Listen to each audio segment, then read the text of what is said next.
Bonjour à tous. Nous nous retrouvons aujourd'hui sur Vue d'ailleurs pour traiter d'un sujet important, l'économie sociale et solidaire, que nous allons aborder ensemble en nous interrogeant pour savoir si cette économie est une économie d'avenir. C'est fruit d'une longue histoire. Cette économie représente aujourd'hui, dans un contexte de crise sanitaire et environnementale, une opportunité à saisir pour offrir des perspectives porteuses de sens et de solidarité. C'est l'objectif que s'est fixé le club D12 et le club Auguste Blanqui, qui souhaitent traiter de ce sujet dans cette émission, notamment en présence de Jean Gattel et Martine Pinville, tous deux secrétaires d'État, respectivement sous François Mitterrand et François Hollande, de Didier Lebret, acteur au sein d'ONG et d'associations, et de Béatrice Barras, cofondatrice de 3 projets ESS dans l'Ardèche. Bonjour Philippe Dorte, je vous laisse nous présenter le sens de cette émission et de votre invitation. Merci Laure. Le club Auguste Blanqui a été créé il y a une vingtaine d'années maintenant et s'intéresse à tous les sujets de notre société. Nous avons organisé de nombreux débats, le logement, la politique de la ville, l'urbanisme, et dernièrement, avec D12, nous avons organisé plusieurs webinaires sur des sujets d'actualité comme la transition énergétique et d'autres sujets très importants. Aujourd'hui, l'économie sociale et solidaire ont une importance certainement primordiale. C'est un sujet et c'est un fonctionnement qui existe depuis déjà très longtemps, mais qui, pour un monsieur, n'est pas suffisamment mis en lumière et mis en œuvre d'une manière plus globale.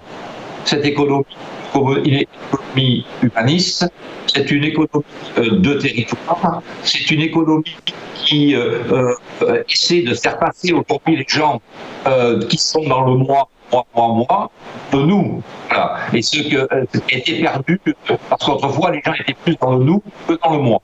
Et l'intérêt de l'économie sociale et solidaire, elle est tournée vers la société, vers les communautés qui vivent sur des petits territoires, plus que sur le profit personnel.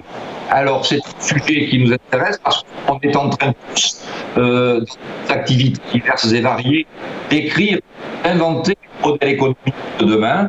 Et dans ce modèle économique de demain, l'économie sociale et solidaire doit tenir un rôle prépondérant et majeur. Ça, nous avons choisi de parler de ce sujet avec les personnalités que Laure vient de nommer, qui sont des grands spécialistes de cette économie-là, de manière à essayer de voir comment, ensemble, cette économie deviendra l'économie de demain. Ça se fera pas du jour au lendemain, mais il y a une transition à mettre en place, et c'est ce que nous sommes en train d'essayer de faire pour que cette économie progressivement prenne de plus de place dans la société.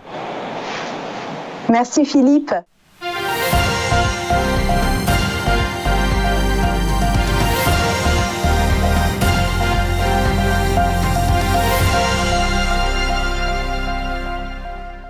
Nous nous retrouvons sur Vue d'ailleurs pour traiter de la question de l'économie solidaire, sociale et solidaire. Est-elle une économie d'avenir ?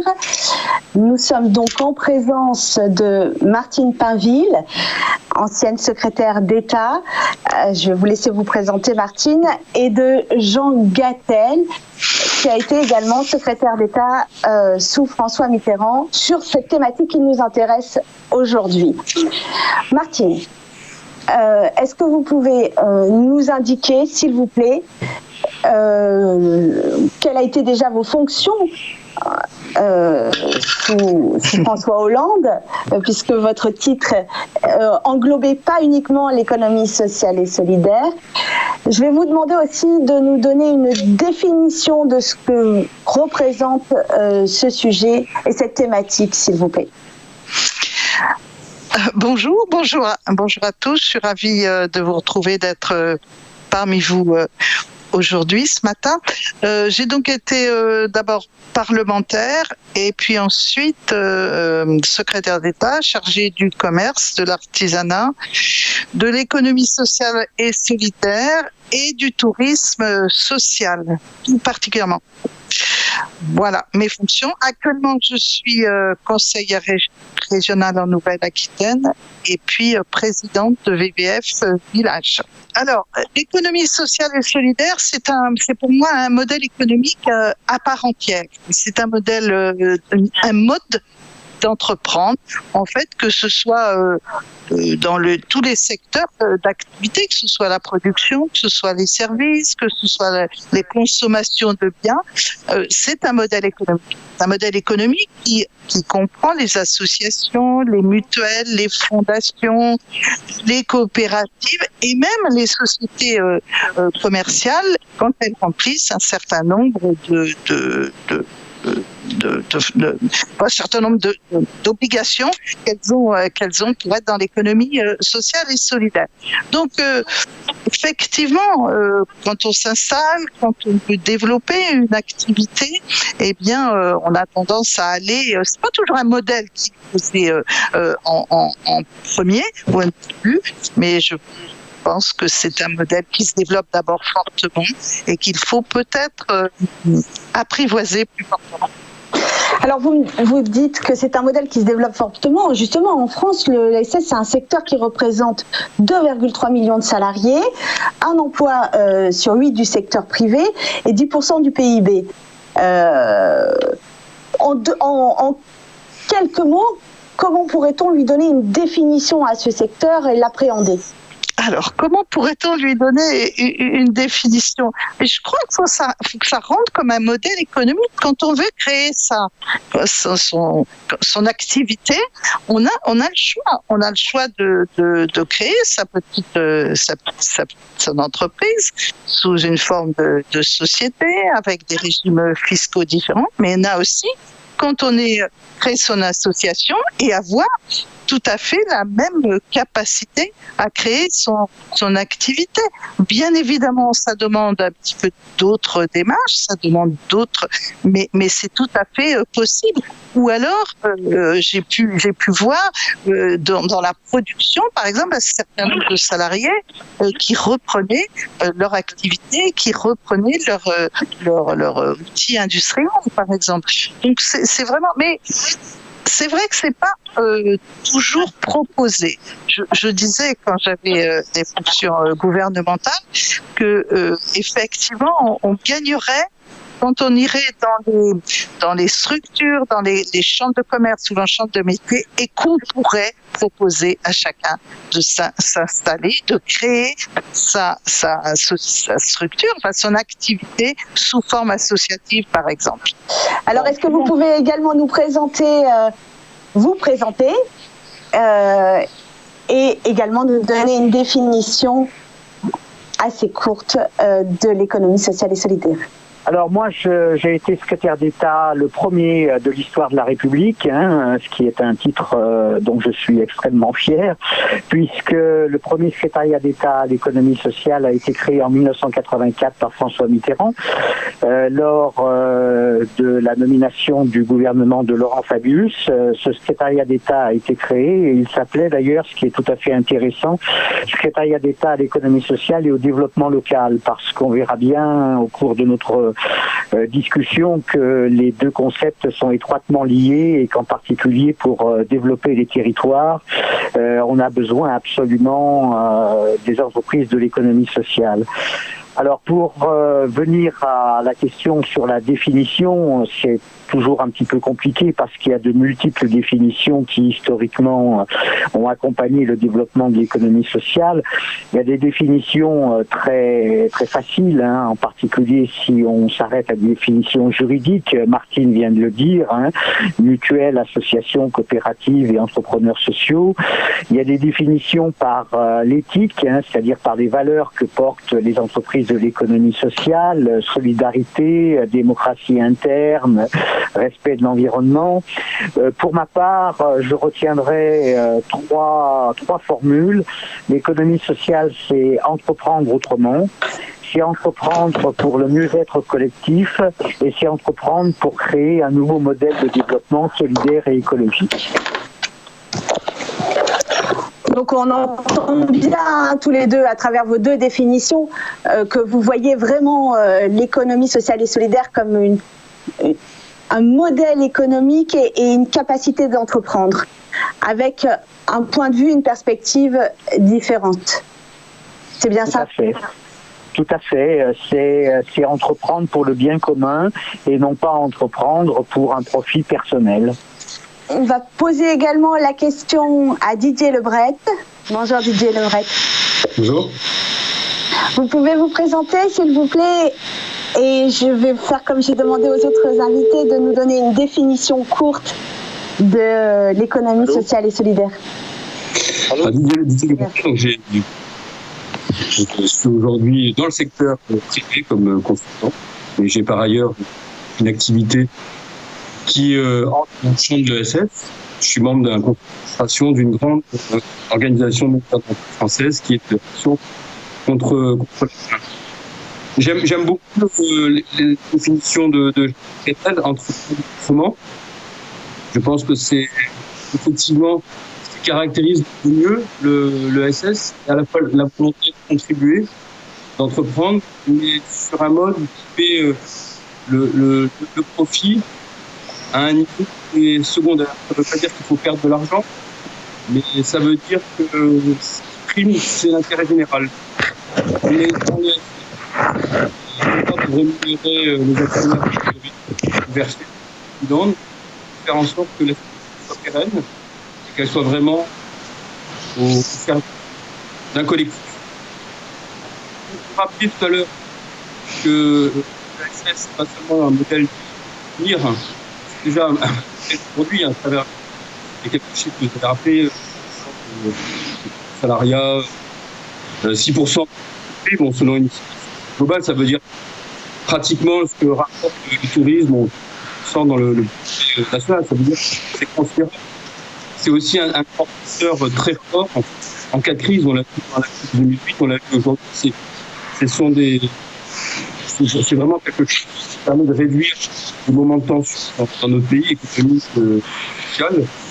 Mais c'est aussi, ça, il ne faut pas l'oublier, une source de financement considérable pour les petites entreprises, les PME, les artisans.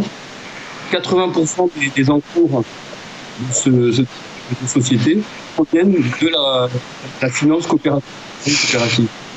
Donc c'est aussi un levier très puissant pour irriguer tout un secteur de notre société. On rappeler des employeurs. Merci. De rappeler tout le champ que peut proposer l'économie sociale et solidaire. Jean-Marie Cambacérès, est-ce que vous pouvez nous donner une définition, vous aussi, de l'économie sociale et solidaire ? Oui, donc je voudrais d'abord remercier Jean Gattel, Martine Pinville, les anciens ministres Béatrice Barat, Didier Lebret, d'être là à notre invitation, à Philippe Torte et moi-même, en tant que président du Club des 12. Je ne sais pas si on a présenté le Club des 12, on existe depuis une dizaine d'années. C'est la société civile. On l'avait fait pour aider François Hollande et on fait des débats avec le Club Blanqui. Donc l'économie sociale et solidaire, très très rapidement, parce que il y en a d'autres qui vont parler beaucoup mieux que moi là-dessus. Pour moi, vu l'histoire à partir du 19e siècle, c'est d'abord quelque chose qui est un système d'économie qui est moins porté sur le capital et plus sur la solidarité. Voilà, je crois que c'est ça qui peut définir l'ensemble. Après, c'est un peu différent selon si c'est de l'assurance, de la consommation, de la production, de l'utilisation de matériel. Mais le principe, c'est une activité moins tournée vers le capital, plus vers la solidarité et aussi qui exprime une participation citoyenne avec le principe non une voix au tout début, mais quand même, il faut garder cet esprit. Voilà en quelques mots ce que pour moi est l'économie sociale et solidaire. Merci beaucoup. On va poser également la question à Béatrice Barras et à Philippe Dort. Philippe, alors Vous avez vu qu'on a posé la question à nos 4 précédents invités sur l'économie sociale et solidaire. On voit quand même qu'il y a pas mal de choses qui ressortent. Le fait que ce soit une économie, que ça contribue à entreprendre, que ça peut toucher tous les champs. On a parlé du tourisme, on a parlé également de la démocratie et de la participation citoyenne. Est-ce que vous-même, vous pouvez nous donner, Philippe, une définition courte de l'économie sociale et solidaire, cette notion qui est un peu complexe? Oui, c'est une économie qui est une économie humaniste, une économie de territoire, et qui fait passer l'intérêt général et l'intérêt des citoyens avec l'intérêt particulier qu'on a l'habitude de voir dans une économie de marché libérale d'aujourd'hui. L'économie sociale et solidaire, elle existe déjà en France. Il y a de nombreux sujets qui ont été développés. Béatrice, une grande spécialiste, et elle a de ces projets. Nouvelle-Aquitaine aussi, j'en parlerai tout à l'heure. Je pense que petit à petit, l'économie sociale et solidaire rentrera dans l'économie normale, sera une des chaînes pour arriver petit à petit, on espère, prendre le pas sur une économie telle que nous la connaissons aujourd'hui, qui fait plus, comment dirais-je, qui s'intéresse plus à la bourse que au quotidien des citoyennes et des citoyens. Merci Philippe. Béatrice, pouvez-vous vous présenter, je vous prie, et s'il vous plaît, nous donner également une définition. Béatrice Barras, cofondatrice et développeuse de la SCOP Ardelaine en Ardèche, une coopérative donc, qui a maintenant bientôt 40 ans, et dans l'objectif justement l'organisation de son territoire à travers la restructuration d'une filière laine, mais aussi avant un projet de territoire. Merci. Quelle définition vous donneriez de l'économie sociale et solidaire? Parce que vous êtes belle dans le dur, dans le pratique. Je dirais que c'est l'économie des gens, par les gens et pour les gens. Donc bien sûr, on la trouve dans les associations, qui associent des personnes pour ensemble, qui leur paraît utile, nécessaire, joyeux, intéressant et sans doute lucratif. Les mutuelles, on mutualise des moyens, des outils, des besoins. Et puis les coopératives. Et les coopératives qui sont dans la consommation, la production, l'agriculture, différents domaines, en fait, elles se définissent comme une association de personnes réunies volontairement pour satisfaire leurs besoins économiques, sociaux et culturels au moyen d'entreprises gérées démocratiquement et dont la propriété est collective. Voilà, il y a cette pratique dont je vous ferai l'économie. Mais voilà, en tout cas, on voit que c'est un autre modèle et qui a ses garde-fous et qui permet que les personnes entreprennent ensemble, opèrent ensemble. Merci. C'est une situation de plus en plus développée dans notre société et en particulier dans la jeunesse. Je crois qu'on va l'aborder ensemble. Je dessine déjà beaucoup d'éléments pour donner un contour à cette économie sociale et solidaire. Vous l'avez rappelé, il y a des mots qui reviennent de manière récurrente. L'intérêt général a été prononcé par tous les participants. On va regarder très concrètement après comment il y a des exemples qui sont aujourd'hui aidant pour la territorialisation. Juste avant, je voudrais qu'on fasse un point également sur l'économie sociale et solidaire qui s'ancre quand même dans une histoire puisque ça n'est pas récent et qu'on aille aussi regarder les lois récemment qui ont été votées et qui ont donné un coup d'accélérateur sur cette économie.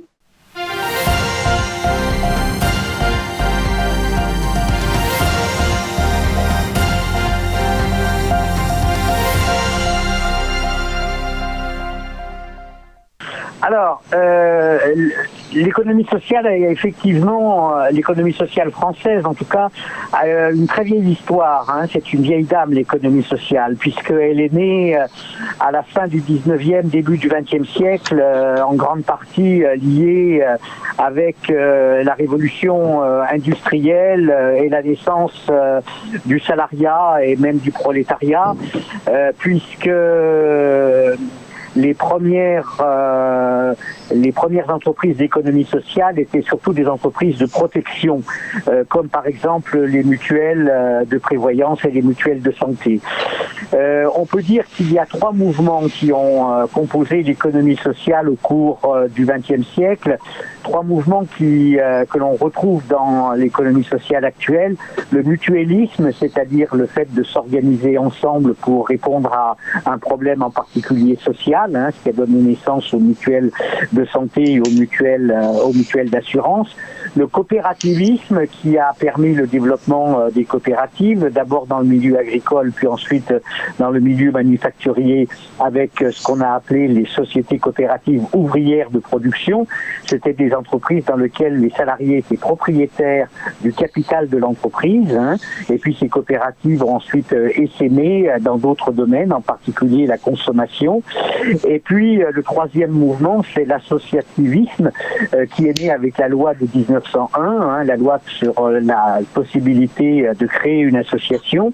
Et ces trois mouvements se sont développés au cours du XXe siècle, en parallèle d'ailleurs, et avec des accélérations dans leur développement qui sont souvent liées au contexte politique.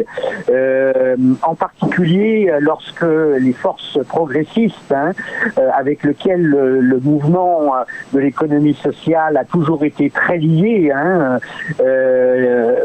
en particulier avec le mouvement socialiste, hein, et c'est souvent au moment où la gauche est arrivée au pouvoir qu'il y a eu des progrès extrêmement importants dans le développement de l'économie sociale. Je pense bien sûr en 1936 avec le développement du tourisme social et de l'éducation populaire. Je pense à 1945 avec la rédaction du Code de la mutualité et le Code de la coopération, la naissance de l'État-providence qui va donner un rôle extrêmement important aux associations du secteur sanitaire et social. Et puis je pense bien sûr aux années 1980, les années où la gauche est revenue au pouvoir. Et c'est là où on voit véritablement apparaître le concept d'économie sociale et solidaire, car jusqu'à présent, on parlait du mouvement coopératif, du mouvement mutualiste, du mouvement associatif, mais il n'y avait pas un concept général pour réunir ces trois types d'entreprises qui pourtant partagent les mêmes éthiques, les mêmes valeurs, les mêmes démarches de responsabilité et de solidarité.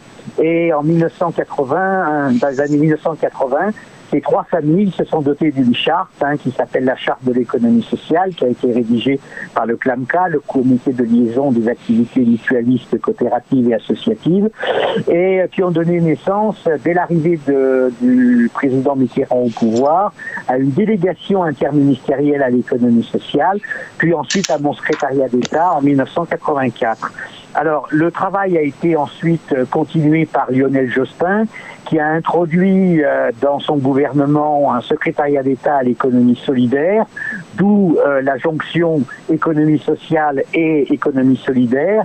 Et puis, bien sûr, le coup d'accélérateur porté par la présidence de François Hollande, avec la nomination d'un ministre de plein exercice, Benoît Hamon, en 2012, qui va donc rédiger ce que tout le monde attendait, c'est-à-dire une véritable loi sur l'économie sociale pour en définir les contours, la philosophie, les aspects, les valeurs. Et cette loi du 31 juillet 2014 va également doter, et ça pose un problème, une cinquième famille, donc mutuelle, coopérative, association, fondation, c'est les quatre familles originelles, et puis la cinquième, c'est ceux qu'on appelle les entrepreneurs sociaux, qui sort un petit peu des principes de base de l'économie sociale traditionnelle, puisqu'elle permet à des entreprises commerciales classiques style SARL de rentrer dans l'économie sociale et solidaire à condition de respecter un cahier des charges extrêmement strict qui s'appelle le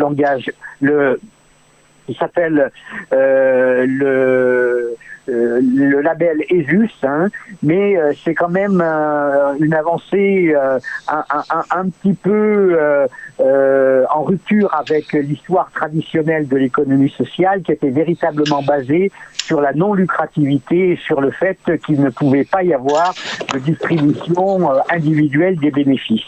Donc là, on est rentré dans une nouvelle période.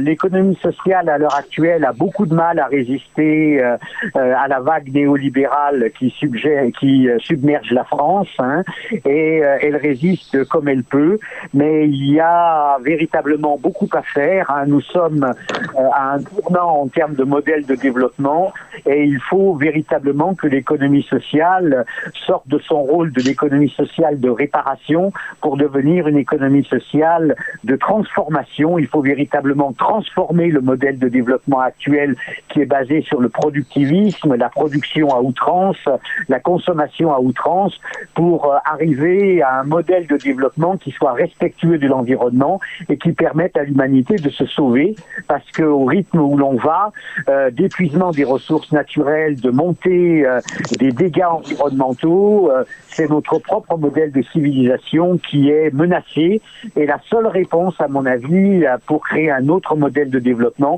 c'est celui de l'économie sociale et solidaire. Et j'essayerai de montrer quelques pistes tout à l'heure. Alors merci, justement, on va essayer de partir sur la revitalisation des territoires grâce à ce modèle économique. Dans un premier temps, je voudrais demander à Martine Pinville, puisque vous étiez en charge d'essaimer, de développer, de déployer cette loi Hamon, de nous en donner un peu qu'est-ce qu'elle a apporté à l'ESS et comment vous l'avez portée, et de peut-être nous donner également un exemple de revitalisation concret territoriale, notamment dans le tourisme social. J'adhère bien évidemment complètement aux propos de Jean Gattel. Effectivement, cette loi, la loi Hamon de 2014, a permis de mieux définir, de souligner le périmètre de l'économie sociale et solidaire, et c'était très attendu par l'ensemble des structures qui composent l'ESS, et l'a ouvert aux entrepreneurs sociaux. Alors il fallait effectivement, et sans aucun doute, conforter cette économie sociale et solidaire, l'installer en tant que modèle économique, et ensuite la développer. C'est ce qui a été fait avec l'agrément ESUS, avec les PTCE, les pôles territoriaux de coopération économique, avec l'installation du Conseil supérieur de l'économie sociale et solidaire au ministère de l'économie, en confortant et en travaillant également avec les chambres régionales de l'économie sociale et solidaire, les CRES, dans les régions. Donc tout cela contribue à asseoir, à porter le modèle de l'économie sociale et solidaire. Alors après, quel développement peut-être concret est sur les territoires, et notamment dans le tourisme social. Alors je préside VVF, qui est une association qui travaille dans un champ concurrentiel, avec d'autres structures organisées sous forme de société. Donc l'enjeu dans une association qui a un chiffre d'affaires de l'ordre, par exemple, de 80 millions d'euros, c'est de travailler, de permettre aux axes l'accessibilité aux vacances pour le plus grand nombre, mais également travailler à l'aménagement du territoire. Une structure comme VVF a capacité de développer dans des territoires ruraux ou de moyenne montagne un certain nombre de sites qui contribuent à l'activité, qui contribuent à créer de l'emploi, qui contribuent à l'accessibilité aux vacances, bien évidemment. Et effectivement, l'équilibre économique peut se trouver avec d'autres sites qui sont par exemple sur le littoral, qui peuvent, je dirais, en tant que modèle économique, être bénéficiaires de manière plus importante. Donc c'est sans doute à travers une structure comme celle-ci où on est en capacité de répondre à un enjeu social et à un enjeu économique pour des territoires, parce que lorsqu'une structure de VVF est installée dans un territoire, moitié de ce qui est dépensé à VVF est reversé en fait au territoire et utilisé économiquement sur le territoire. Donc, comment ensuite, et c'est une de mes préoccupations, on fait vivre cette association VVF? Comment on travaille avec toutes les parties prenantes? Comment on travaille avec les salariés, avec les collectivités, avec ceux qui utilisent aussi les structures, enfin, qui viennent en vacances chez VVF? C'est un enjeu que nous avons développé. Parce que, en plus de ce qu'on porte, de ce que l'on évoque, de ce qu'est l'économie sociale et solidaire, du mode de fonctionnement, comment on le met en application, comment on le travaille dans chacune de nos structures. C'est un enjeu. Très bien. Merci. Donc, le mode de gouvernance aussi est très important dans cet enjeu, puisque c'est ce que vous venez de définir, notamment avec les coopératives, les associations, et rappeler l'histoire. Et là, sur un exemple concret du tourisme social, on voit qu'également la différence se fait sur cet enjeu de gouvernance. Et je voudrais qu'on aborde également l'enjeu de la gouvernance et la démocratie. Puisque l'économie sociale et solidaire a toujours placé l'humain et la démocratie au cœur de son organisation, à travers, comme vous le dites, les modèles coopératifs, associatifs ou mutualistes. Et vous l'avez rappelé tous tout à l'heure, avec au cœur l'intérêt général, et que le principe démocratique s'applique à une voix, une personne. Est-ce que ce champ représente véritablement un axe pour favoriser l'écoute et l'expression de chacun, et puis favoriser un principe démocratique mis à mal, comme on l'a vu récemment, par des taux d'abstention records? Didier Lebret, vous êtes secrétaire d'une association qui est dans ce sens. Est-ce que vous pouvez nous apporter des éléments de réponse? D'abord, juste avant je voudrais rebondir, Jean Gattel, sur la profondeur historique de cette très belle histoire. Si on voulait la résumer en une phrase, en fait, l'ESS a préfiguré l'économie sociale de le marché en soi, c'est pas un problème. Ça permet de réguler les échanges humains. Il faut, et ça a été fait par tout le monde, que ce soit au service bien commun et des êtres humains en priorité. Ce que je trouve formidable, et je reviens à votre question sur comment est-ce qu'il y a une gouvernance particulière pour l'ESS, en réalité, elle est, à mon avis, parce que il y a de l'écho, elle est liée à l'engagement qui est au cœur de l'ESS, c'est une forme de bénévolat, même si on est rémunéré, mais au fond, le ressort, c'est le bénévolat. Et dans une démocratie aujourd'hui qui est fatiguée, qui est en panne, je pense que, oui, sur les meilleurs ressorts humains, à savoir l'engagement citoyen, la volonté de faire partie d'un tout, d'un collectif, d'une nation, de l'humanité, très grand collectif, c'est la meilleure revitalise la démocratie. Et c'est pas un hasard, Jean l'a rappelé, si les sources originelles de l'ESS, c'est en fait le socialisme, le syndicalisme, et on aurait pu avoir aussi l'Église. Et c'est pas un hasard, ces trois courants ont convergé vers l'économie sociale de marché, parce que le pour ces trois courants de famille, c'est l'homme. Et c'était très intéressant d'entendre la genèse notamment du mutualisme. Comment est-ce qu'on se met ensemble à un moment pour protéger des individus qui sont écrasés par une qui, si on la laisse développer spontanément, ne fera rien d'autre que de le profit.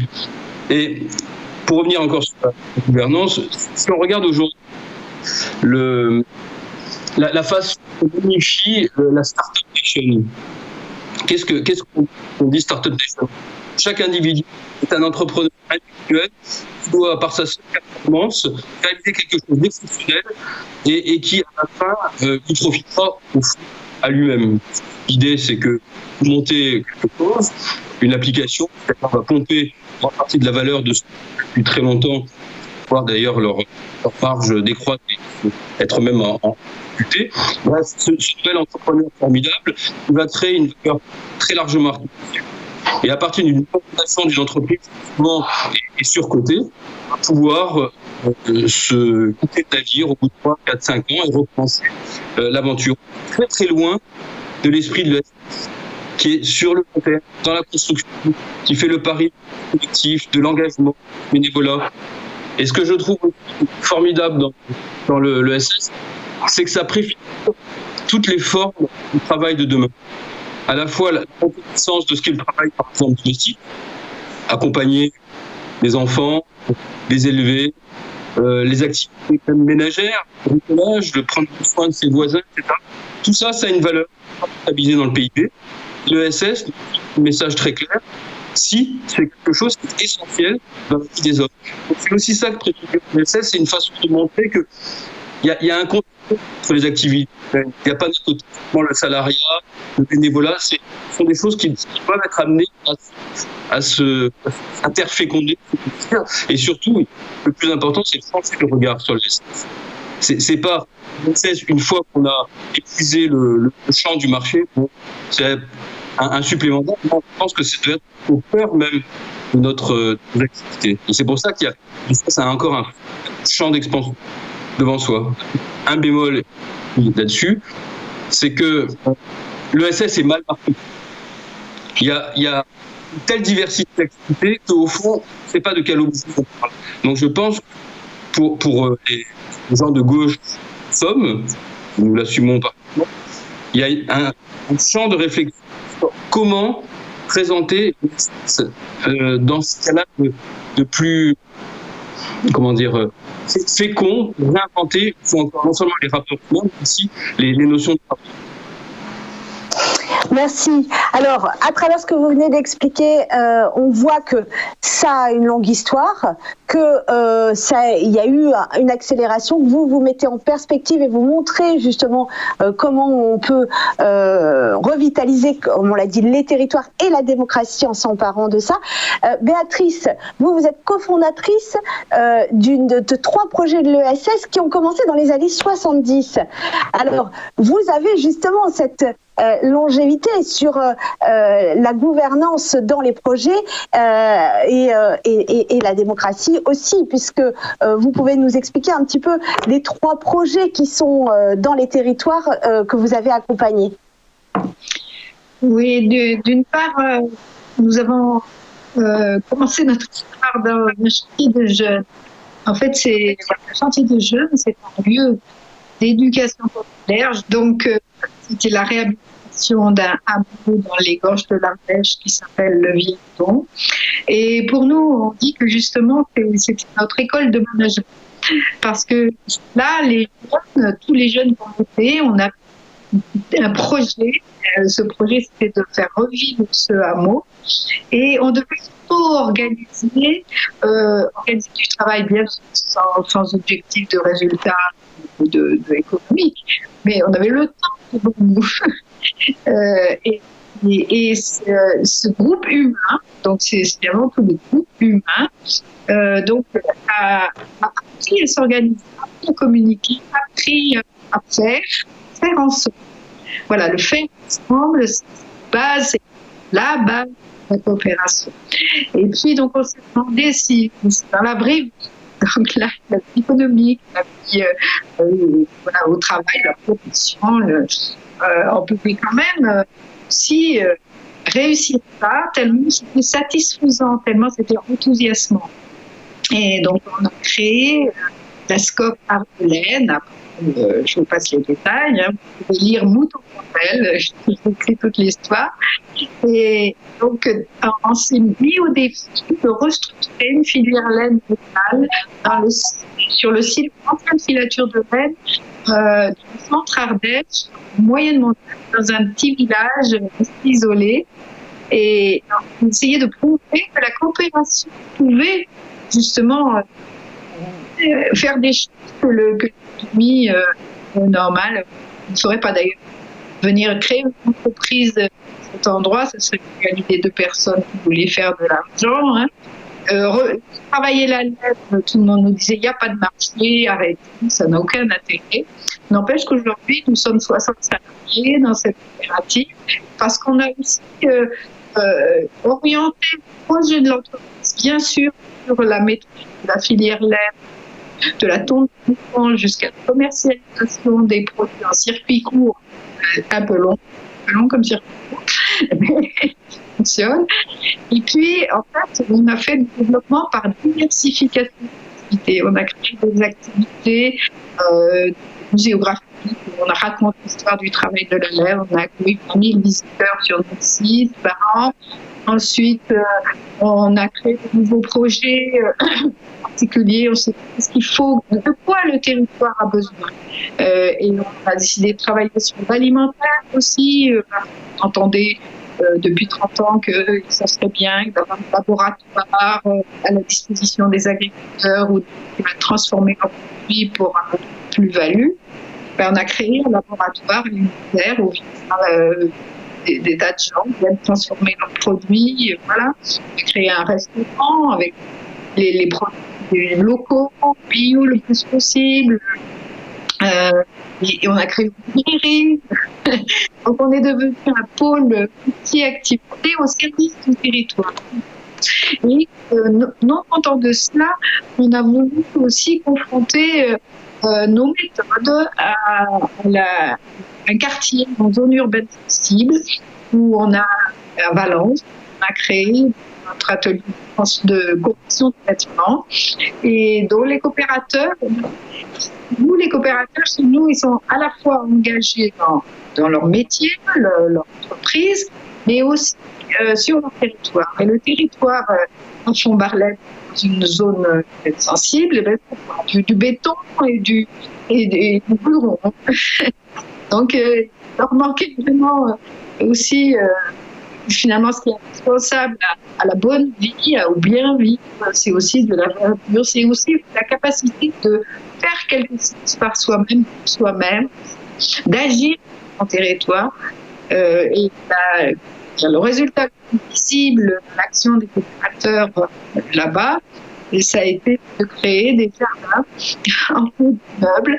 Et donc maintenant, il y a pratiquement dans cette zone-là et autour de Valence, 2 hectares et demi de jardins par immeubles.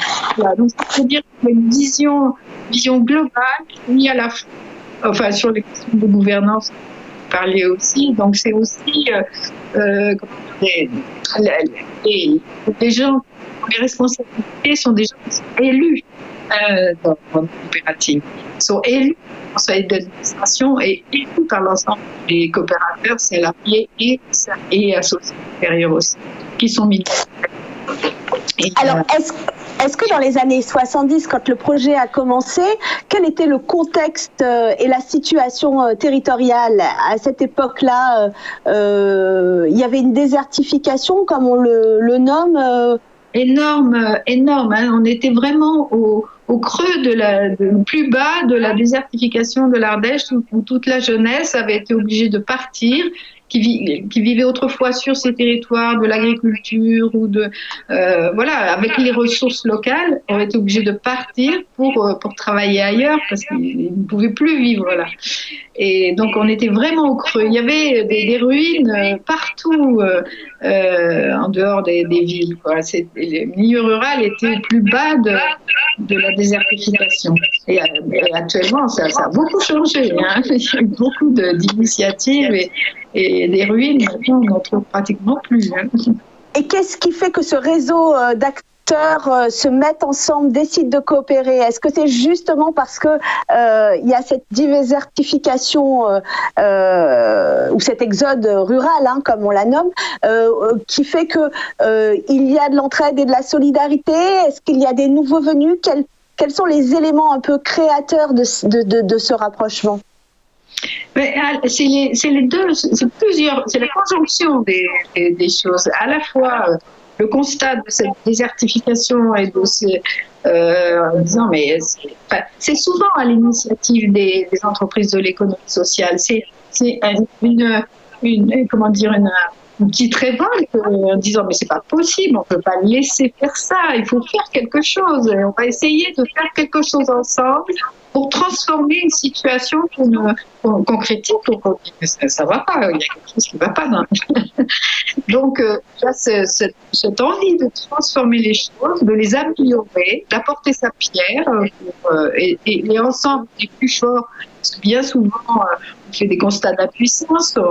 On ne va pas y arriver, tout seul on ne peut pas y arriver, mais ensemble on peut faire des choses qui font vraiment évoluer la société. Et il y a aussi, je dirais, le plaisir de coopérer. Parce que quand on le fait, et pour nous, c'était à la fois un plaisir et à la fois une grande force. Et donc on peut prouver que la coopération peut soulever le mental, que là où vraiment tout le monde baisse les bras, voilà, et capitaliste, voilà. En fait, on a des capacités insoupçonnées quand les gens se rassemblent pour transformer les choses. Donc, à travers votre témoignage, ce qu'on entend et ce qui est soulevé, c'est que finalement, dans une situation de crise, la coopération est un véritable levier, une véritable opportunité territoriale d'abord, démocratique ensuite, à travers aussi ce que nous a expliqué Didier Lebret tout à l'heure. Je voulais également qu'on interroge Philippe Dort et Jean-Marie Cambacérès, merci Béatrice, sur cette dimension de revitalisation des territoires et de favorisation d'insertion des jeunes dans les quartiers, notamment avec des exemples de circuits courts qui existent aujourd'hui. Philippe Dort, est-ce que vous pouvez nous donner quelques exemples également de cette revitalisation? Alors, oui, en Nouvelle-Aquitaine notamment, il y a eu plusieurs projets réalisés d'ailleurs sur ces sujets-là. Moi, il y en a un qui me parle particulièrement parce qu'il donne une véritable idée de ce que ça peut être. Dans la région de Dax, dans les Landes, une association s'est occupée de restaurer un moulin à vent. Aujourd'hui, ce moulin à vent produit de la farine, mais il produit aussi de l'électricité. Il y a une société coopérative d'intérêt collectif qui a été créée, et aujourd'hui, ce moulin, produit de la farine pour des boulangers du territoire. D'autres territoires qui sont tout à côté s'intéressent à cette farine, qui est une farine qui sort bien sûr de la logique en moulin et en minoterie, qui procure des farines qui sont souvent beaucoup trop raffinées, chargées de gluten, etc. Et là, les boulangers ont trouvé une véritable farine et ils font du pain, on pouvait le faire autrefois, mais de grande qualité. Et on produit aussi de l'électricité qui alimente des structures qui sont à proximité de ce moulin.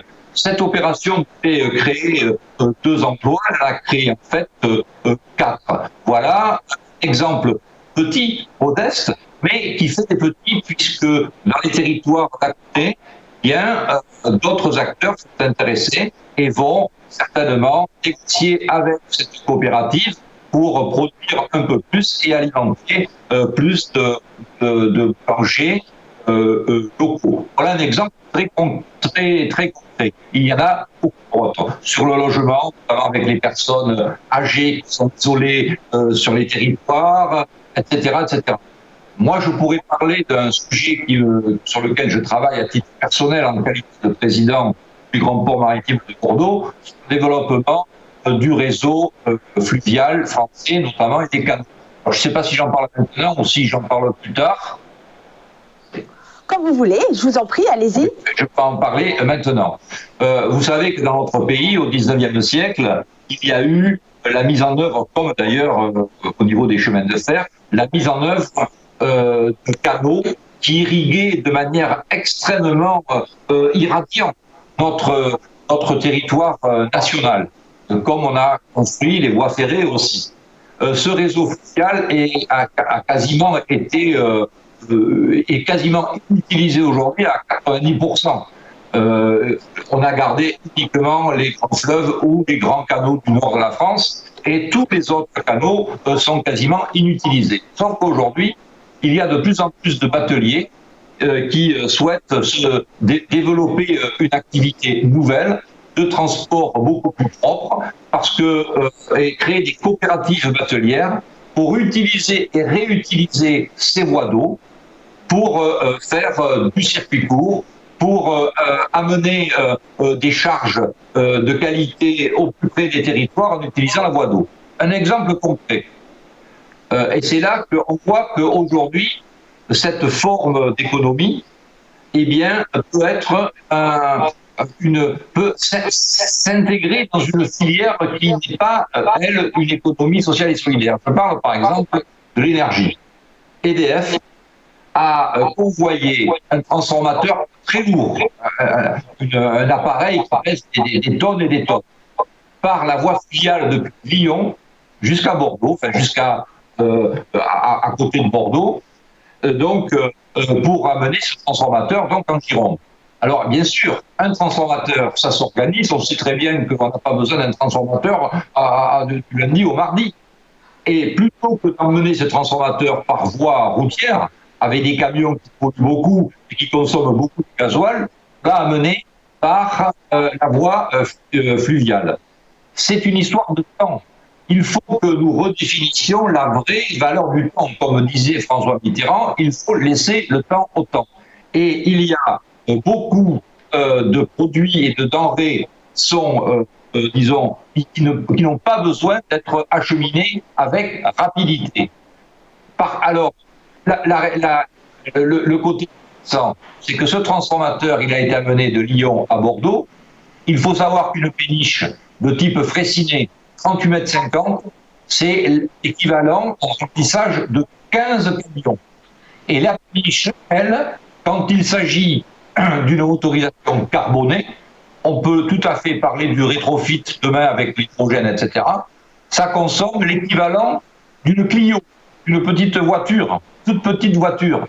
Eh bien, voilà par exemple un exemple d'économie sociale et solidaire qui pourrait se développer dans une coopérative de bateliers, qui pourrait s'aimer sur le territoire en utilisant les canaux de nos territoires pour acheminer du circuit court lié, par exemple, au maraîchage, aux fruits, etc., alimenter des petits villages qui ont perdu les alimentations, ou du moins les petits commerces de proximité, dans des petits bateaux où on peut trouver, pourquoi pas un service de poste, pourquoi pas trouver de quoi acheter de l'épicerie, des journaux, etc. Et tout ça, dans la désertification du milieu rural, ça n'alerte rien, mais ça revient et ça crée des emplois, ça crée aussi des unités de formation, parce que pour conduire un petit bateau, il faut une formation, il faut donc voilà un exemple qui peut être un exemple de maillage et qui peut faire de l'économie sociale et solidaire dans certains secteurs, notamment du secteur du transport doux et du transport citoyen, sur un réseau extrêmement irrigué dans tout notre pays. C'est une question là uniquement de volonté avec l'État, les voies navigables de France, pour la remise en état de ces axes de circulation qui sont d'abord magnifiques, qui développent le tourisme, qui développent l'économie et qui créent de l'emploi. Alors merci pour ce témoignage. Vous avez mis en exergue l'impact régional. On a parlé tout à l'heure de revitalisation des territoires et tous les projets les régionaux qui existent pour l'économie sociale et solidaire. Jean-Marie, J'ai une question parce que je vous rappelle que nous avions mis en ligne une possibilité des internautes de nous envoyer des questions qui a été mise en libre préalable et vous pouvez toujours d'ores et déjà nous envoyer vos questions. Et nous avons donc reçu une question de Bernadette de Lourdes qui nous demande si les décisions qui se prennent au niveau européen avec les lobbyistes, alors pourquoi dans ce cas ne pas jouer avec et développer un lobby mettant en avant ce modèle économique? Effectivement, on connaît la relation très forte qui existe entre région et Europe. Jean-Marie, qu'est-ce que vous pourriez nous en dire?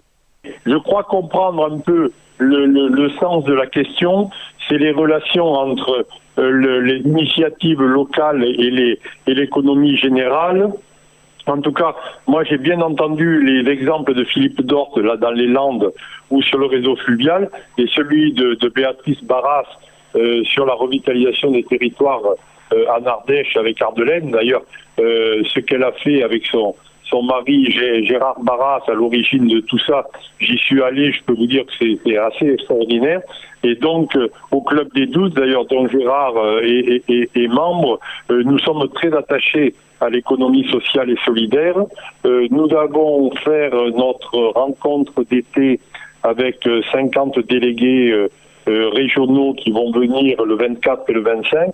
Et nous allons adopter notre manifeste dans lequel l'économie sociale et solidaire aura une phase importante parce que effectivement le lien entre toutes ces initiatives locales et ce que vous demandez, la macroéconomie, je crois qu'elle est très importante. Une étude récente qui est sortie cette semaine d'ailleurs montre que pendant la crise du Covid, le secteur global de l'économie sociale et solidaire a beaucoup moins été, a mieux résisté, disons, que l'autre secteur.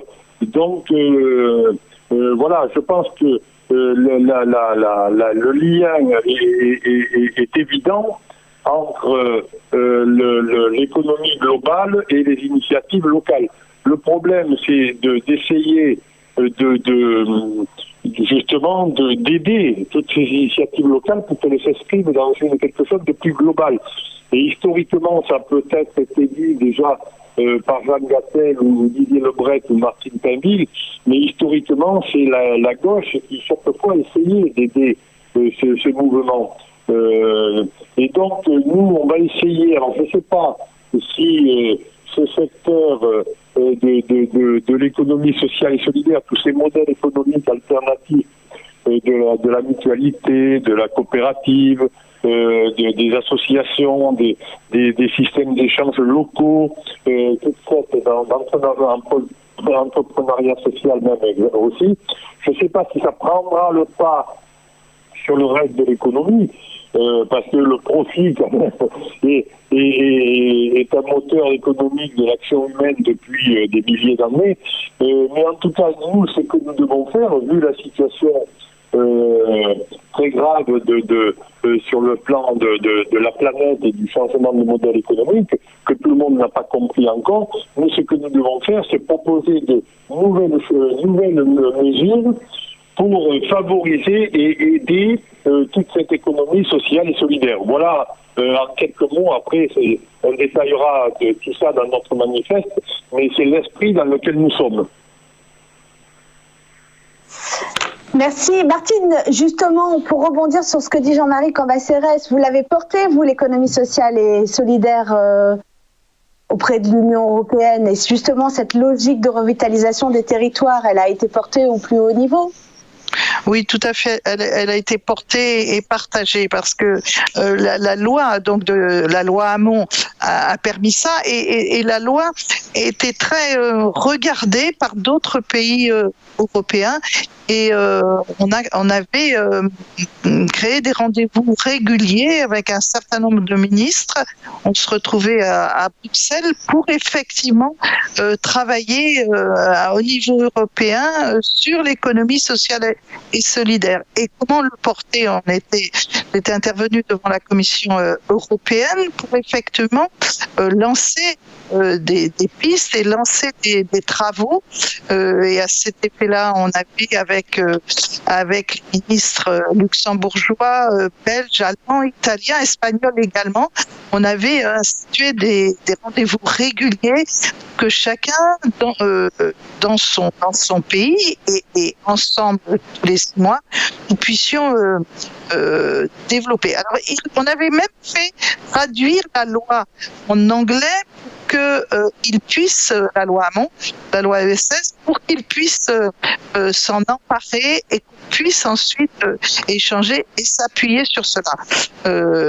J'espère que cette rencontre régulière continue parce que je pense que le niveau européen est le moyen ensuite de répondre et de travailler en direct avec les territoires, bien sûr. Et puis c'est quelque chose que vous avez vraiment bien développé.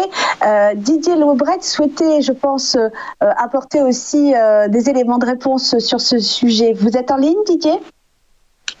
En ligne.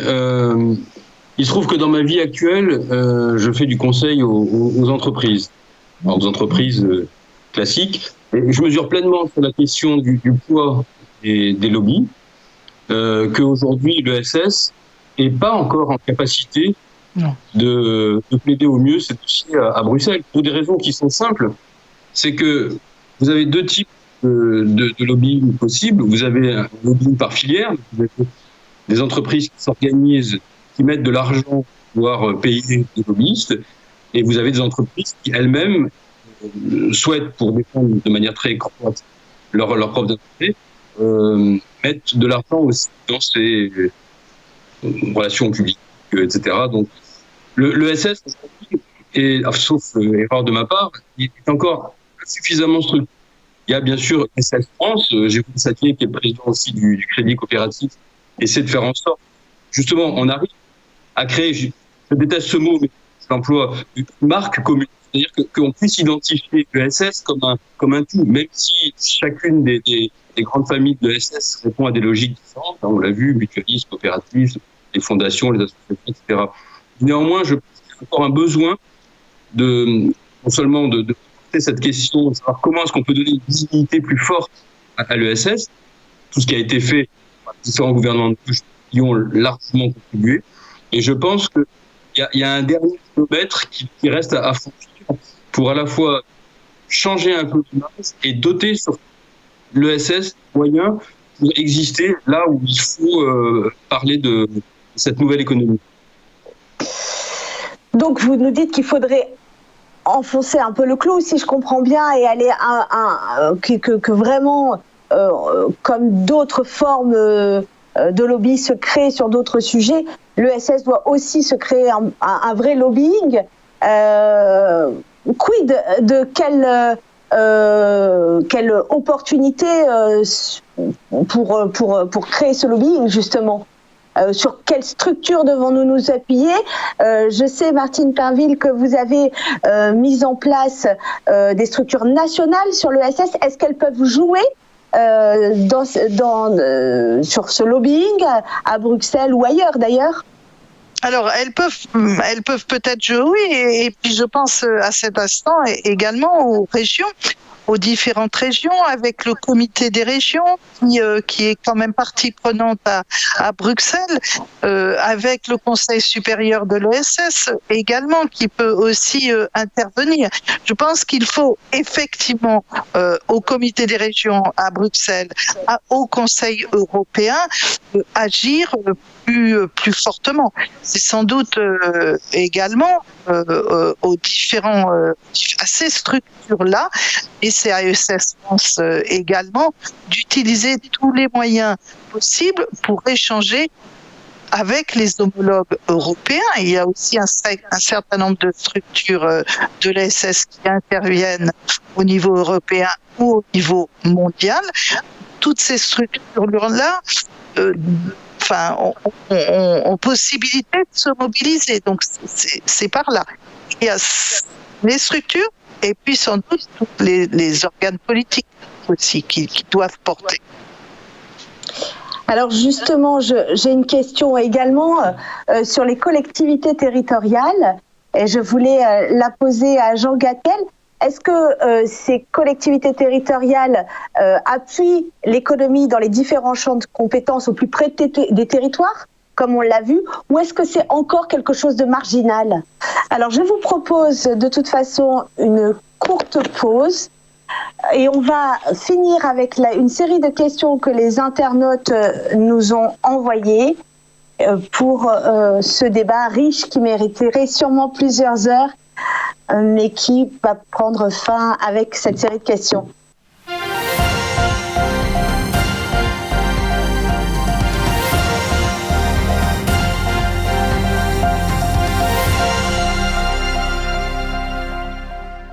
Nous revoici pour la troisième partie de cette émission sur l'économie sociale et solidaire.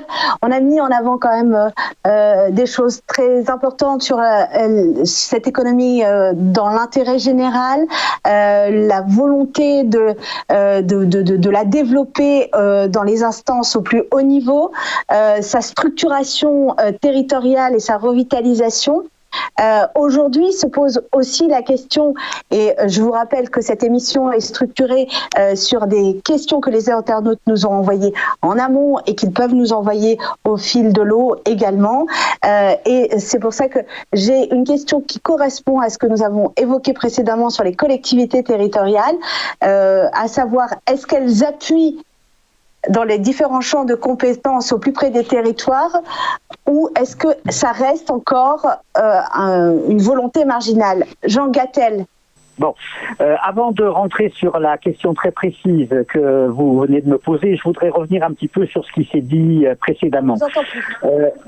Alors, tout d'abord, je voudrais vous dire que nous assistons à l'heure actuelle à l'échelle du monde à une mondialisation de l'économie sociale, ce qui est assez paradoxal parce qu'on parle uniquement de la mondialisation capitaliste et financière de l'économie, et il y a en souterrain, bien sûr bien moins visible que la première, et certainement bien moins efficace, une internationalisation de l'économie, des expériences de l'économie sociale et solidaire, et en particulier en Afrique, puisque moi je travaille beaucoup avec en particulier le Maghreb, j'enseigne à Casablanca, à l'université Hassan II, je donne des cours également en Tunisie, qui viennent se doter d'ailleurs d'une loi cadre, et je me rends compte que le modèle de l'économie sociale et solidaire est un modèle qui est actuellement adopté par toute une série de pays de l'Afrique francophone en particulier, puisque au-delà du Maroc, de la Tunisie,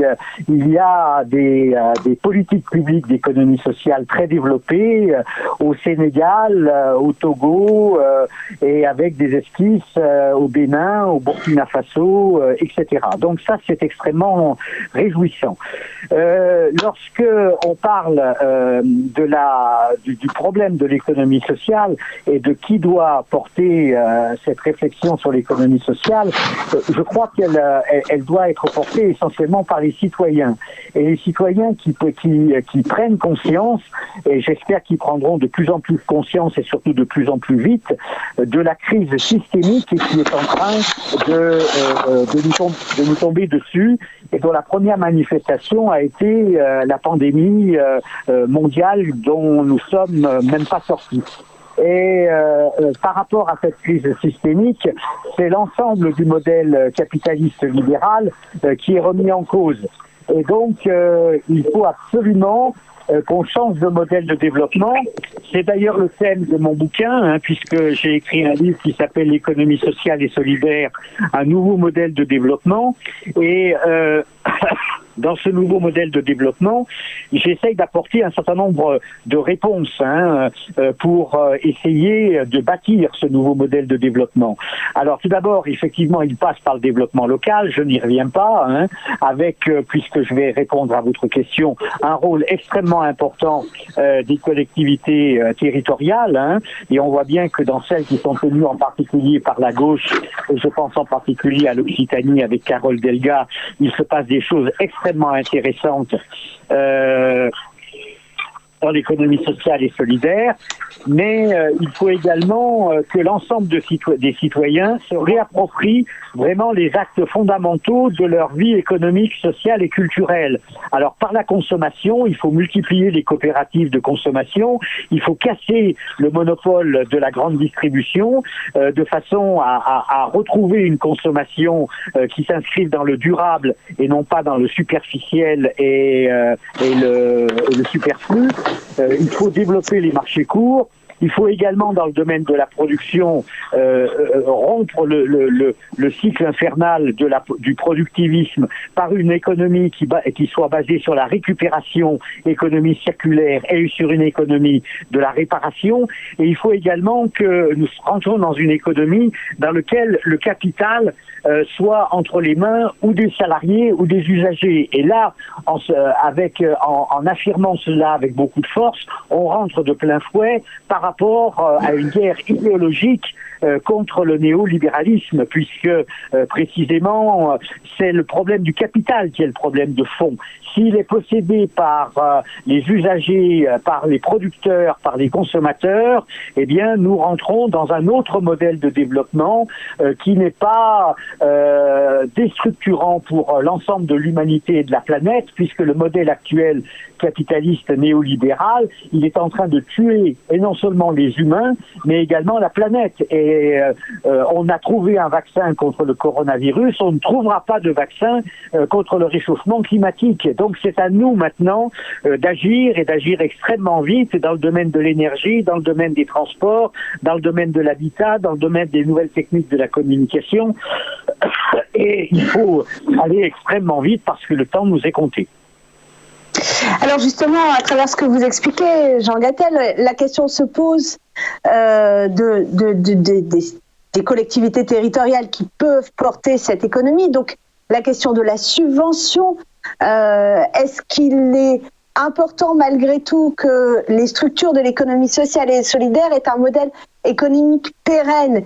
Et se pose donc la question de ce modèle comme faisant partie de l'économie sociale, de l'économie générale, globale, ou étant carrément une transformation complète? Moi, je plaide pour une économie sociale de la transformation et non pas une économie sociale de la réparation, parce que c'est ce que le système libéral voudrait. Finalement, c'est le rôle dans lequel le système libéral voudrait nous cantonner. On est là finalement pour faire du caritatif, pour aider les gens en grande difficulté, pour essayer de sauver des territoires en rupture, des personnes en situation d'exclusion.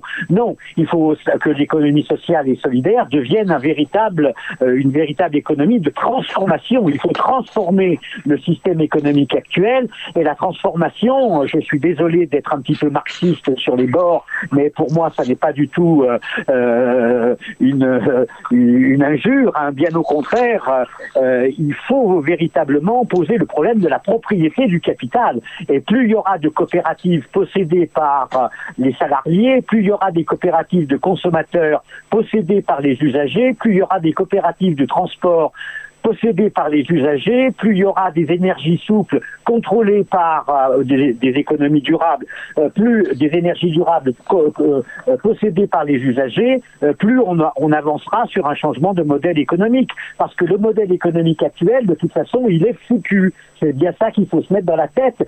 Et il faut donc que les régions, au plus près des habitants, au plus près des territoires, relaient ce discours et essayent de bâtir des politiques de l'économie sociale en favorisant le développement des coopératives, en favorisant les financements solidaires qui sont très importants pour porter des projets ambitieux. Et il faut véritablement, oui, que les collectivités territoriales fassent ce maillon absolument indispensable entre les citoyens de base et les grandes décisions étatiques qui sont également nécessaires, parce qu'on ne se battra pas tout seul au niveau de nos petits territoires contre, par exemple, le monopole des GAFA. Il faut véritablement que là, il y ait une attaque de la part des États qui veulent mettre fin à un certain nombre de monopoles, et des monopoles en particulier sur la communication et l'information. Je voudrais également terminer mon intervention sur la nécessité de la formation. Il faut absolument que dans toutes les universités, et même peut-être au lycée, il y ait une initiation des jeunes gens et des jeunes filles à l'économie sociale et solidaire. Ça, c'est un combat idéologique, parce que jusqu'à présent, moi j'ai été professeur d'économie, j'ai fait des études d'économie. La seule économie qu'on nous enseigne, c'est l'économie néolibérale classique. Et donc là aussi, il faut qu'il y ait une rupture idéologique pour porter un autre type d'économie et montrer qu'elle existe, qu'elle a existé, qu'elle a réussi, puisque quand même 2 400 000 salariés dans l'économie sociale française, c'est autant que le bâtiment et les travaux publics, et c'est 10 fois plus que l'industrie automobile dans laquelle on va injecter 5 milliards d'euros. Donc vraiment, il faut que les grandes décisions macroéconomiques accompagnent le travail des acteurs de terrain.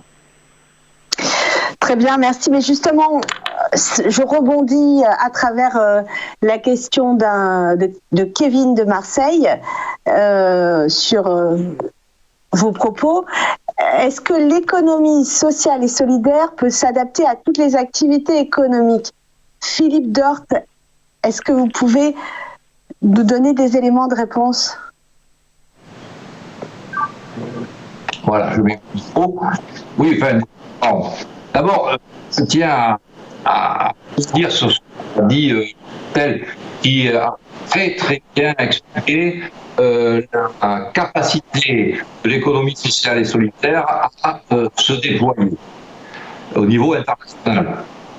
Mais il ne faut pas oublier que c'est un sujet qui est éminemment politique. Et il y a sur la planète, même dans notre pays, des gens qui ne défendent pas ce système, qui défendent même des systèmes inversement proportionnels à ce système-là. Donc c'est un combat et une volonté politique. D'abord, il faut savoir, je parle un peu en politique, que le Club des 12 et que Auguste Blanqui et les participants à notre webinaire sont des gens historiquement de gauche, des socialistes, et que les ministres qui ont été nommés dans les gouvernements successifs pour traiter de ce sujet sont des gouvernements socialistes. Déjà, les socialistes utopistes de la première moitié du XIXe siècle évoquaient ce type de sujet, avec un vocable peut-être différent, mais ils évoquaient cela. On est là en lien permanent avec cette filiation depuis presque 2 siècles. Et ça, c'est important de le rappeler. Aujourd'hui, où les gens ne votent plus et où on leur fait croire que la droite, la gauche, l'extrême droite, l'extrême gauche, c'est la même chose. Eh bien, non, ce n'est pas la même chose. Donc, comment est-ce que l'économie sociale et solidaire peut s'intégrer dans un système économique plus large? Oui, et c'est déjà le cas, puisque il y a, je parlais du transformateur tout à l'heure, qui est venu de Lyon à Bordeaux.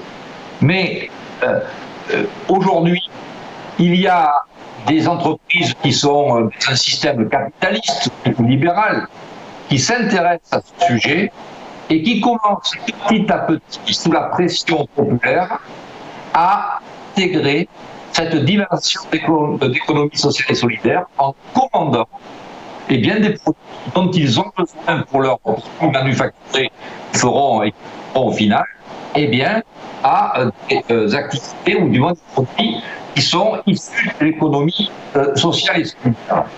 Il y a quand même aussi, alors parfois, vous voyez, toutes les plus mauvaises choses ont parfois une vertu. L'histoire de la pandémie a fait quand même prendre conscience à la population en général que ceux qui ont le mieux répondu à la problématique de cette pandémie, les masques, c'était les collectivités. Donc les collectivités, c'est en direct souvent, mais l'économie sociale et solidaire qui les font, qui les subventionnent notamment. Et donc ils sont en train de voir que la vie, elle peut être autrement que ce qu'on nous a injecté à coups de télévision, de Facebook, de fake news, sur tous les sujets. Mais c'est pas simple à mettre en œuvre. Par exemple, tout le monde s'est utilisé pour se ravitailler, du moins produits divers et variés, de tous ces grandes structurations, Amazon, etc., qui prennent le lendemain matin, 2 jours après chez vous, un machin qui vient de Chine ou d'ailleurs. Là, le transport à domicile, moi je suis pas. Il peut y avoir des structures, des plateformes locales gérées avec une vision d'économie sociale et solidaire, ce qu'on appelle, qui regroupe des produits divers et variés qui sont en nomenclature dans ces plateformes et qui peuvent amener, comme si chez les personnes ne peuvent pas se déplacer, etc., avec des petits camions électriques qui existent, voire en milieu avec des cargos à vélo, etc. Bien, c'est le même principe, amener à domicile des produits qu'on ne peut pas forcément aller chercher, etc. C'est pas qu'on n'a pas le temps. Donc, tout ce qui se passe au niveau de l'international et qui est uniquement structuré pour le profit, eh bien, quand on le regarde au plus près de la population, au plus près du territoire, on peut reproduire exactement des services, eh bien, qui sont tournés vers une économie sociale, socialement rentable. Voilà. Et le principe reste le même. Sauf que ce n'est pas la même personne qui s'en occupe et ce ne sont pas les mêmes objectifs. Ce sont des objectifs communs, ce sont des objectifs de société. Et ce ne sont pas des objectifs de gens qui jouent en course. Voilà. Donc tout ça, c'est possible. C'est long. Et ça nécessite un combat. Et je pense que bientôt, nous allons arriver dans un débat national aux les élections présidentielles. Eh bien, ce sujet-là doit être pris en compte par les candidates et candidats qui sont en lice, car c'est un sujet fondamental qui s'inscrira dans le modèle économique que nous devons, en tout cas à gauche, inscrire dans nos programmes. C'est un sujet fondamental, avec la transition énergétique et la transition écologique aussi. Alors justement, il nous reste une question et je souhaiterais qu'on conclue par cette question d'Arlette de Poitiers, qui est une question qui rouvrira sûrement le débat, mais je vous laisse en juger. En toute franchise, est-ce que l'économie sociale et solidaire peut supplanter le modèle économique actuel? Et si oui, pourquoi n'est-ce pas déjà fait? Jean Gattel, vous pouvez nous répondre? Alors, la réponse est oui, hein, vous aurez compris dans le développement qui a été le mien. Hein, c'est non seulement nécessaire, mais c'est vraiment fondamental, hein, parce que le modèle actuel, il est voué à la catastrophe. Hein, je le répète, hein, cette consommation et cette production à outrance, le modèle productiviste, il épuise une partie de l'humanité dans les pays en voie de développement, il épuise les ressources planétaires, il crée des conséquences écologiques absolument dramatiques. Si ce modèle continue, c'est une partie de l'humanité qui peut être rayée de l'histoire. Donc nous sommes dans une crise qui est une crise mais majeure, systémique, fondamentale, une crise de civilisation comme vraisemblablement l'humanité n'en a jamais connu. Donc il faut réagir, et il faut réagir en changeant le modèle de développement. Alors je ne dis pas qu'il faut le faire par la révolution du grand soir, on a vu ce que ça a donné et ça n'a pas donné des résultats particulièrement positifs. Il faut véritablement que petit à petit il y ait une réappropriation de nos actes fondamentaux de la vie, en particulier notre acte de consommer, notre acte de produire, notre acte d'échanger, qui soit réapproprié par les citoyens eux-mêmes et non pas par le pouvoir financier et le pouvoir de quelques-uns. D'ailleurs, jamais les inégalités dans le monde n'ont été aussi fortes. Alors oui, il faut absolument trouver un modèle économique de substitution.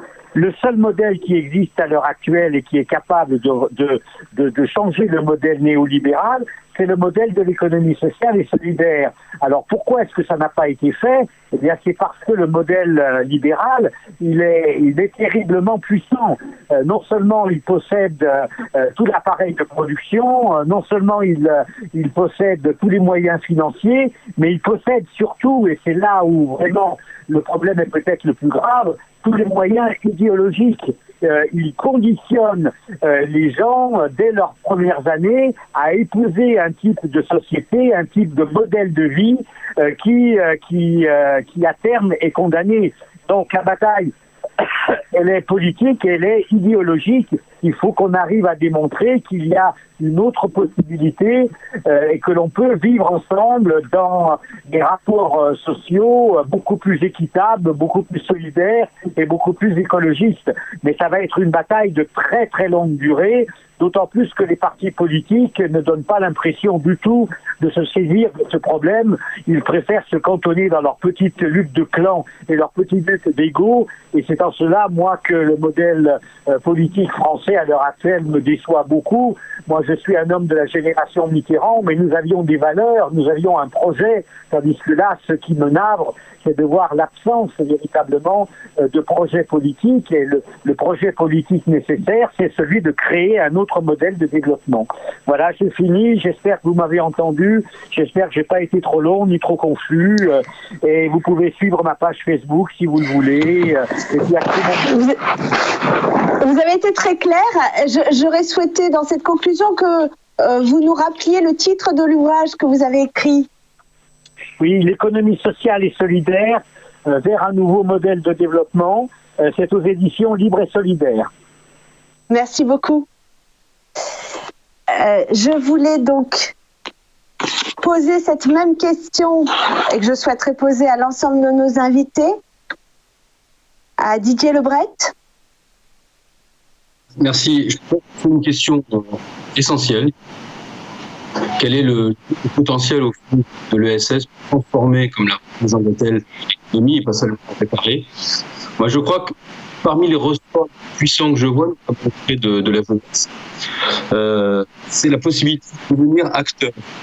Dans le salariat, il y a quelque chose toujours d'un peu pénible, qui est un sentiment de dépossession, un sentiment que les choses importantes se passent ailleurs, on n'est pas directement passé.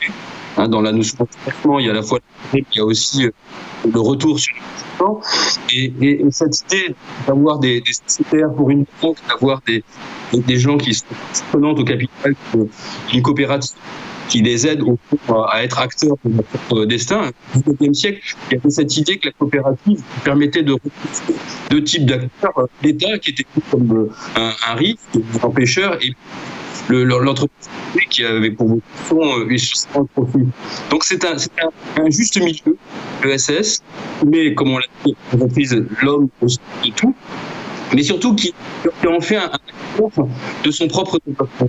Et on l'a vu pendant la crise du Covid, ce que les gens font, c'est c'est pas seulement des récipiendaires, ça vaut aussi pour les politiques d'aide au développement. C'est pour ça que c'est important et encourageant de voir au Maghreb un intérêt fort pour l'ESS. Ça veut dire que ces gens-là, aujourd'hui, ne veulent pas être une fois encore des récipiendaires d'aide, ils veulent être acteurs de leur destin. Et à travers l'ESS, on peut s'approprier le destin, on peut faire partie des instances dirigeantes, on peut mettre un peu de son argent et se dire que voilà, on fait partie, on fait un contrôle démocratique sur le fonctionnement de la société.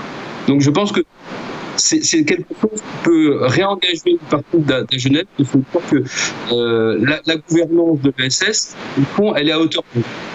Il n'y a pas quelque chose qui serait surplombant et dont on devrait tout attendre, que ce soit l'État ou le grand capital, c'est un terme marxiste, mais qu'au fond, on peut soi-même être partie prenante d'une organisation qui vous concerne et vous intéresse.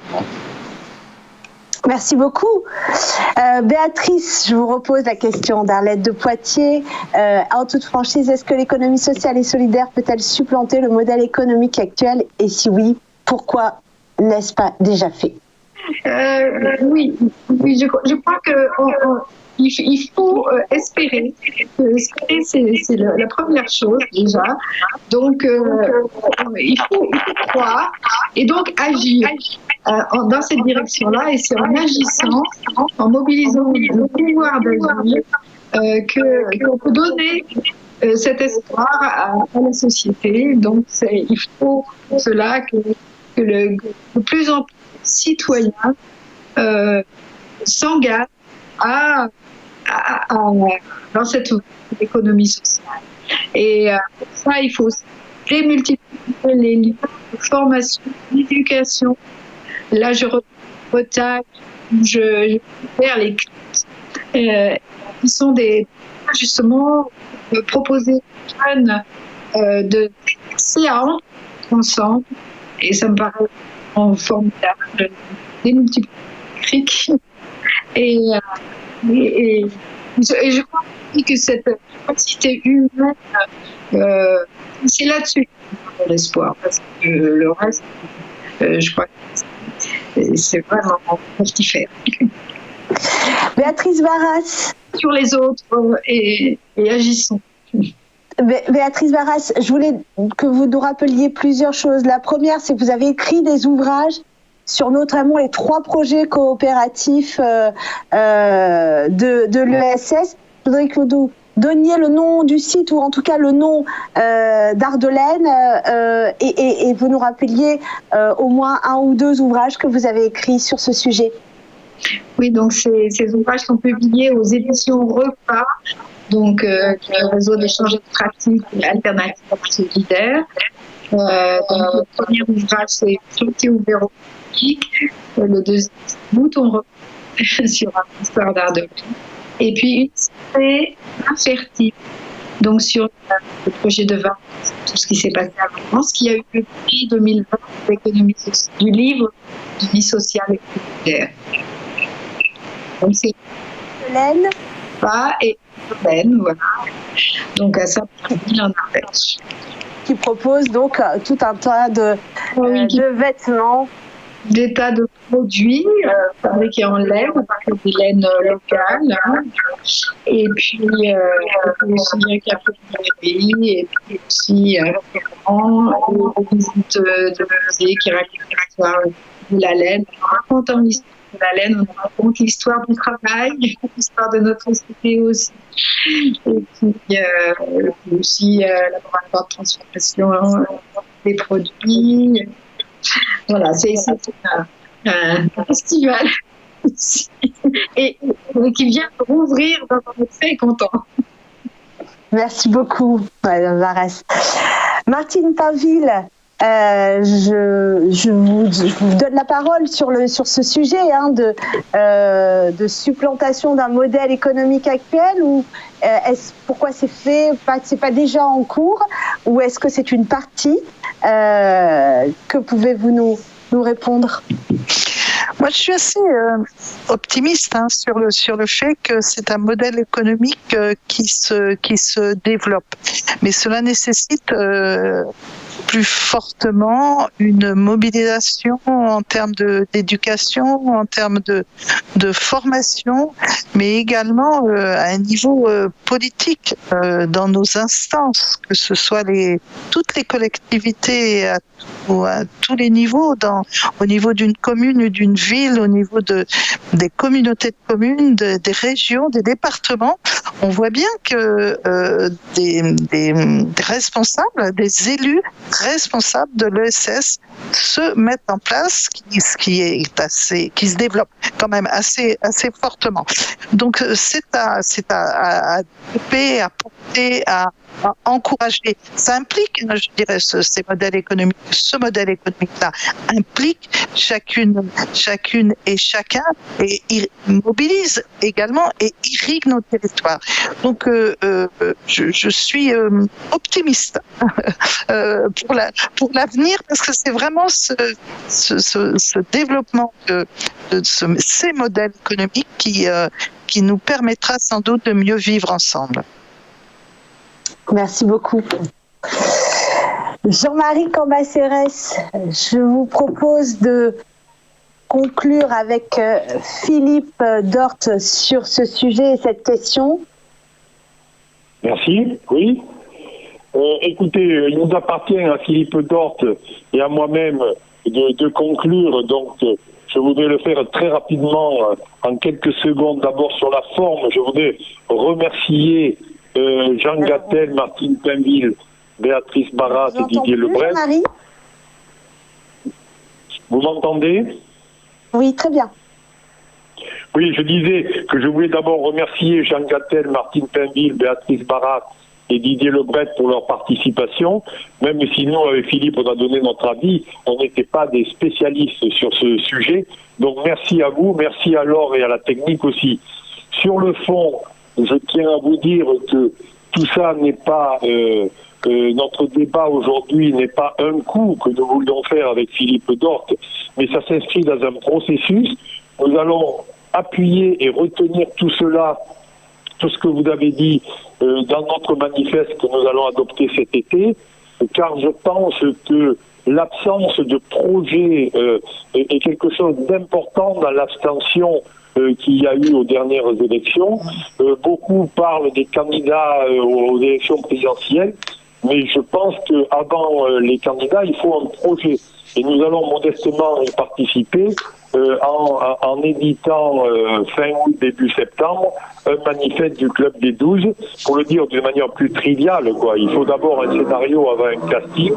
Donc, cette réunion aujourd'hui, ce débat sur l'économie sociale et solidaire était très important, car nous aussi, nous pensons que c'est un secteur qu'il faut développer et qui répond bien aux défis à la fois sanitaires et environnementaux de la période. Voilà, merci beaucoup. Philippe, merci Jean-Marie Cambacérès. Philippe Dorte, est-ce que vous pouvez conclure, s'il vous plaît ? Alors, voilà, on m'entend. Oui, mais je vais conclure. Je ne pourrais que répéter ce qu'a dit Jean-Marie Cambacérès. Nous travaillons avec Auguste Blanqui des 12 et d'autres clubs à rédiger des projets, des programmes à proposer aux personnalités qui aspirent au pouvoir pour justement que ce sujet-là, celui-ci en particulier, soit pris vraiment en compte. Alors moi, je suis heureux d'avoir vu sur le plateau Jean Gattel, que je connais depuis longtemps, ma collègue, qui j'ai siégé au conseil régional bien des années, Béatrice Barat, aussi, Didier Lebret est un ami de leurs interventions, parce qu'on réécoutera ce webinaire qui est enregistré, parce qu'il nous servira pour alimenter et améliorer les documents que nous avons écrits, les notes que nous avons pu écrire sur ce sujet-là. Oui, je pense que cette économie sociale et solidaire peut devenir l'élément majeur de l'économie de demain sur la planète. C'est une histoire de temps, ce ne sera pas du jour au lendemain, parce que je répète ce que j'ai dit tout à l'heure, il y a des gens qui ne sont pas du tout sur cette ligne. Et ces gens-là, il faut les combattre. Et on les combattra par l'information et par une explication au plus près des citoyennes et des citoyens de cette économie qui peut être mise en œuvre de manière plus générale, de la communication, l'information, qui peut être d'ailleurs diffusée par les associations et les structures des territoires qui travaillent sur ces sujets-là, de manière à pouvoir avertir, informer citoyennes, citoyens sur cette extraordinaire capacité qu'est l'économie sociale et solidaire. Donc moi, je veux remercier ceux qui ont participé à ce webinaire, ainsi que notre régie. Ça n'a pas toujours été très simple, mais c'est comme ça. Et je pense que nous avons une émission de grande qualité avec des intervenants de grande qualité. Et évidemment, moi, je touche vraiment du doigt dans le cadre de mes fonctions. Le sujet, je suis comme Jean-Marie, personnalité à écouter plus, c'était nos invités, et on a appris beaucoup de choses. Je voudrais encore les remercier et conseiller à nos auditeurs de se précipiter dans les bibliothèques, dans les librairies pour acheter les livres qui sont excellemment rédigés. Voilà, merci en tout cas à toutes et tous. Merci à vous deux de nous avoir invités, d'avoir permis ce débat que vous pouvez voir sur vuedailleurs.com qui sera rediffusé. Merci aux internautes d'avoir posé leurs questions qui étaient pertinentes. Pardon à ceux à qui nous n'avons pas eu le temps, pour lesquels nous n'avons pas eu le temps de poser les questions. Et je vous souhaite à tous une très bonne journée. À très vite.